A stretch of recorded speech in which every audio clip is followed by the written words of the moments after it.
Hello guys, இந்த எங்கே போகிறேன்னு பார்த்தீங்கன்னா கிளிநொச்சிலேருந்து ட்ரெயினில் ஏறி கொழும்பு போகிறேன்.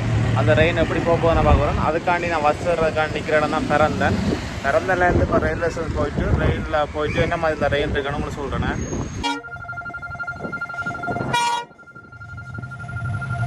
நான் நடந்து ஒரு மாதிரி ரயில்வே ஸ்டேஷனுக்கிட்ட வந்துட்டேன். உள்ளே போயிட்டு டிக்கெட்டை காட்டி ஏற்கனவே டிக்கெட் எடுத்துட்டேன். அந்த டிக்கெட்டை காட்டி உள்ளே போவோம். ட்ரெயின் 1:56 தான் இருக்குது. ஒரு அரை மணி நேரம் வெயிட் பண்ணணும்.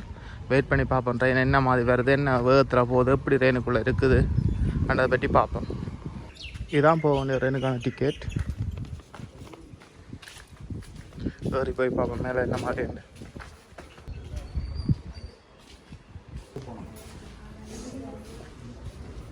பார்த்தீங்கன்னா ரயில்வே ஸ்டேஷனுக்குள்ளே வந்துட்டேன். டைமை பார்த்தீங்கன்னா 14 அண்டு விழுது. இந்த இதில் ஃபோனில் கேமராவில் ஓடுற மாதிரி காட்டுது. ஆனால் ரியலில் ஓடு இல்லை, அது இந்த ஃபோனில் கேமராவில் இது சென்சருக்கு அப்படி காட்டுது நான் நினைக்கிறேன். 14, 11 விழுது. அப்போ 10, 12, 10, 20 ரெயின் வருமானு சொல்லியிருக்கு. அதுக்கான தான் வெயிட் பண்ணி கொண்டிருக்கோம். 1:56 டிக்கெட்டில் இருந்தது. அந்த ட்ரெயின் இப்போ 10:30 ஆகிட்டு 10:30 தான் அந்த ட்ரெயின் வருது. வந்து கொண்டிருக்கு பார்த்தீங்கன்னா ட்ரெயின். ரோடு செஞ்ச அப்புறம் இந்த ட்ரெயின் என்ன ஸ்பீடில் ஓடுது, எதை மாதிரி ஓடுது அதை பற்றி பார்ப்போம். ட்ரெயினில் ஏறின அப்புறம் பார்த்தா வேகமாக தான் வருது, நல்ல ஸ்பீடாக தான் வருது ட்ரெயின். இறங்குற இடத்துலையும் ஸ்லோவாக தான்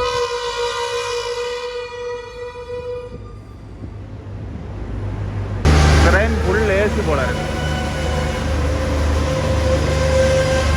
வெளிக்கிட்டுது ட்ரெயின் ஓடுதா நிற்கிதான்றது கூட உங்களுக்கு தெரியல. அப்படி ஒரு குலுக்கம் இல்லாமல் போய்கொண்டிருக்கு ட்ரெயின். இப்போ கிளிநொச்சி ஸ்டேஷன்லேருந்து வெளிக்கிட்டு போய்கொண்டிருக்கோம். கிளிநொச்சி ஸ்டேஷனில் முடிவு கட்டத்துக்கு வந்துட்டோம். ட்ரெயின் போக ஓடுது. இந்த ட்ரெயினில் ஃபுல்லாக இருக்கிறது ஃபுல்லாக எல்லா பட்டியும் ஏசி ஏசியாக தான் இருக்குது இந்த ட்ரெயினில் ஃபுல்லாக. பார்த்தீங்கன்னா பார்த்தீங்கன்னா ஏசி ட்ரெயின் வழியாக எல்லா கம்பார்ட்மெண்ட்டுக்கும் ஒரு சிஸ்டம் ஒன்று நடக்குது. ட்ரெயினில் பார்த்தீங்கன்னா ஒரு கம்பார்ட்மெண்ட்டில் கடை இருக்குது. அந்த கடையெல்லாம் சாப்பாடு வாங்க நினைக்கிறேன். என்ன வாங்க போகிறேன்னு பார்த்தீங்கன்னா இங்கே பார்த்தீங்கன்னா சீனி சாம்பார் போட்ட மனசு இருக்குது, இதில் சம்சா இருக்குது, இதில் கறி மனசு இருக்குது, ரோல் இருக்குது, சம்சா இருக்குது. அதில் நான் இப்போ இதில் ஒன்று ஆர்டர் பண்ணிக்கிறேன். அதை ஆர்டர் பண்ணி வாங்கி டேஸ்ட் என்ன மாதிரி இருக்கான்னு பார்ப்போம். பாருங்கள், முன்னுக்கு 2 இடத்துல படம் ஓடிக்கொண்டு இருக்குது. நான் சீட்டில் பார்த்தீங்கன்னா எப்படி பார்த்தீங்கன்னா சீட்டை இந்த டேபிள் இருக்குது, இதில் மூடி அதை எடுத்து டேபிள் ஓப்பன் பண்ணி இல்லை நீங்கள் லேப்டாப் அதில் யூஸ் பண்ணக்கூடிய மாதிரி இருக்குது. இந்த சீட் வந்து அட்ஜஸ்ட்மெண்ட் பண்ணக்கூடிய மாதிரி இருக்குது சீட்.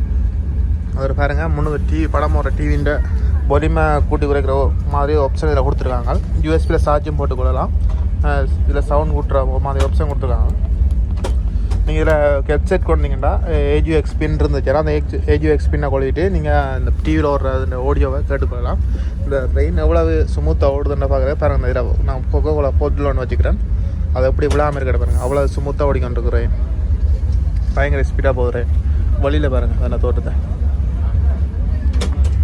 ட்ரெயின் வேகம் என்னவா இருக்குமென்று பார்க்குறதுக்காக நான் ஆன்லைனில் GPS மீட்டரில் பார்த்தேன்னா 105 அப்படி காட்டுது. இது 10 கிலோமீட்டர் ஸ்பீட் குறைவாக தான் காட்டும். பாருங்கள் ட்ரெயினில் வேகத்தை. அப்படியே கீழே பார்த்தீங்கன்னா சார்ஜ் போடக்கூடிய மாதிரி பிளக் ஒன்று இருக்குது. இங்கே ஒரு பிளக் ஒன்று இருக்குது. இதில் கொழுவலாம். இதை திருப்பி இது கொஞ்சம் பழுக்கிற மாதிரி இருக்குது. இங்கே என்ன ஒரு ஆப்ஷன் இருக்குது. இதில் கொஞ்சம் நல்லா கொஞ்சம் காலுக்கு இதமாக இருக்கிற மாதிரி. அதே மாதிரி 2 பேர் இருக்கிறபடியாக 2 பிளக் இருக்குது. பார்த்தீங்கன்னா என்ன ஒரு பிளக் இது கீழே ஒன்று இருக்குது. 2 சீட் தந்தபடியாக கீழே ஒரு பிளக் இருக்குது, மேலே ஒரு பிளக் இருக்குது. நான் இப்போ என்ன செய்ய போகிறேன்னு பார்த்தீங்கன்னா இதில் வர ஆடியோவை என்ன இந்த மேலே ஒரு டிவின்ற ஆடியோ தான் இதில் வருதுன்னு சொல்லியிருக்கேன். அந்த ஆடியோ என்ன மாதிரி கேட்குதுன்ட்டு நான் கொழி பார்ப்பேன். இந்த முறை கொண்டு வந்தேன் அந்த பின் உண்டு. போன முறை வரைக்கும் இதில் ஆடியோ வருதுன்னு சொன்னேன். என்னடா இதுக்கு கொள்ளக்கூடிய பின் இதில் AUX பின் இல்லை. இந்த முறை கொழுவி என்ன மாதிரி இதில் என்ன மாதிரி கேட்குதுன்னு சவுண்ட் கேட்குதுன்னு பார்ப்போம். பார்த்தீங்கன்னா அந்த டிவியின் சவுண்ட் வர மட்டும் தான் நான் இதில் கொழுவினேன். அந்த இதை AUX இதில் பாருங்கள் 4 பட்டன் செட் இருக்குது. 2 சவுண்ட் கூட்டி குறைக்கிறது. இதை இங்கே பார்த்தீங்கன்னா சவுண்ட் கூட்டும். இதில் ஃபுல் சவுண்ட் 8 வரையும் இருக்குது. பார்த்தீங்கன்னா இந்தியாவில் என்ன ஒரு பட்டன் இருக்குது. இதில் ப்ரெஸ் பண்ணால் 4 வரை மாறுது. நான் நினைக்கிறேன் இது லாங்குவேஜ் மாற்றுறதுக்கு செட் பண்ண பட்டன் போல் இருக்குது. ஆனால் இதில் ஒன்றில் மட்டும் சிங்கள லாங்குவேஜுக்கு விட மட்டும் இதை வேறு செய்யுது. 2, 3, 4 ஒன்றுக்கும் இடையல் சவுண்ட் மட்டும் தான் வருது. ஆனால் ஒன்றில் மட்டும் அந்த டிவியில் போகிறதுக்கான சவுண்ட் வருது. ஏசி ட்ரெயினாக இருந்தாலும் ஒரு இடத்துல இருக்க போர் அடிச்சிச்சு. அப்போ வெளியில் வந்து பார்த்தோன்னா ட்ரெயின் வியூவை பாருங்கள் எப்படி இருக்குன்னு. வயல்வெளிக்கு இடையால போது இப்போ பின்னேரம் ஆகிட்டு. இது முதலாம் பெட்டி.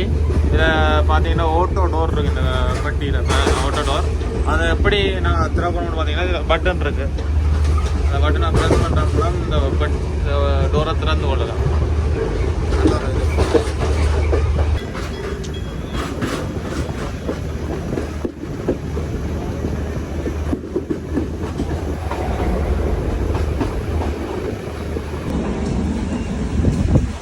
பார்த்தீங்கன்னா இது செகண்ட் கிளாஸ் பெட்டி போய்க்கொண்டுதான். இப்போ பார்த்தீங்கன்னா ரெயின்ட கடைசி பெட்டிக்கு வந்திருக்கோம். இந்த பெட்டியை பார்த்துட்டு அப்படியே முன்னுக்கு போகிறோம்.